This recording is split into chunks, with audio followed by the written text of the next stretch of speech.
বিশ্বকাপ শেষ আর ট্রফি নিয়ে বাড়ি ফিরেছে স্প্যানিশরা। তবে বিতর্কের শেষটা যেন এখনও দেখার বাকি রয়ে গেছে। চারিদিকে যখন আর্জেন্টাইনদের ড্রেসিং রুমের রহস্য ফাঁসের গল্প উন্মোচনের সব বিচার আর বিশ্লেষণ চলছে, তখন এবার স্পেন বনাম আর্জেন্টিনার সেই লড়াই দেখার অপেক্ষায় ফুটবল বিশ্ব। সম্প্রতি আরও একবার এই দুই দলের মধ্যকার লড়াইয়ের সম্ভাব্য সময়সূচি সামনে নিয়ে আসলো ফিফা।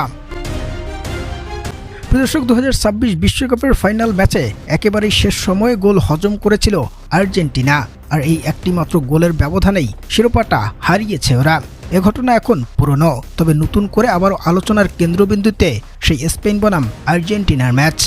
কিন্তু এবার আর বিশ্বকাপের সেই ফাইনালের মহরণ নয়, কিংবা আরও একবার স্পেন বনাম আর্জেন্টিনার সেই ফাইনাল ম্যাচটাও মাঠে করাচ্ছে না, বরং এবার ওই ফাইনালের মতোই রোমাঞ্চে ঠাসা আর শ্বাসরুদ্ধকর আরও একটা লড়াই উপহার পেতে যাচ্ছে ভক্ত সমর্থকরা উয়েফা এবং কনমেবলের যৌথ প্রচেষ্টায়। অর্থাৎ মধ্যপ্রাচ্যের সংঘাতের কারণে যে ফিনালিসিমা বাতিল বলে ঘোষণা করা হয়েছিল, অবশেষে এবার সেটিও মাঠে গড়াতে যাচ্ছে। যেখানে কাতার বিশ্বকাপের সেই ইতিহাসকে স্মরণ করতে উয়েফা এবং কনমেবল মিলে কাতারের লোসাইল স্টেডিয়ামে ম্যাচটি নেওয়ার সর্বপ্রকার পরিকল্পনা হাতে নিয়েছিল এবং শেষ পর্যন্ত সবকিছু ঠিকঠাকই ছিল। তবে মাঝখানে মধ্যপ্রাচ্যের সেই সংঘাত ওলটপালট করে দিয়েছে সব পরিকল্পনাকে। যদিও রিয়াল মাদ্রিদের সান্তিয়াগো বার্নাদু কিংবা অন্য কোনো মাঠে ম্যাচ খেলতে তখন রাজি হয়নি দুই দলই, তবে এবার আরেভালোর এক প্রতিবেদনে ESPN আর্জেন্টিনার জ্যেষ্ঠ সাংবাদিক মার্টিন জানিয়েছেন বাতিল হওয়া সেই ফিনালিসমা আরও একবার মাঠে গড়াবে, এবং সেটিও চলতি বছরের নভেম্বর মাসে, আর কাতারের সেই লোসাইল স্টেডিয়ামে।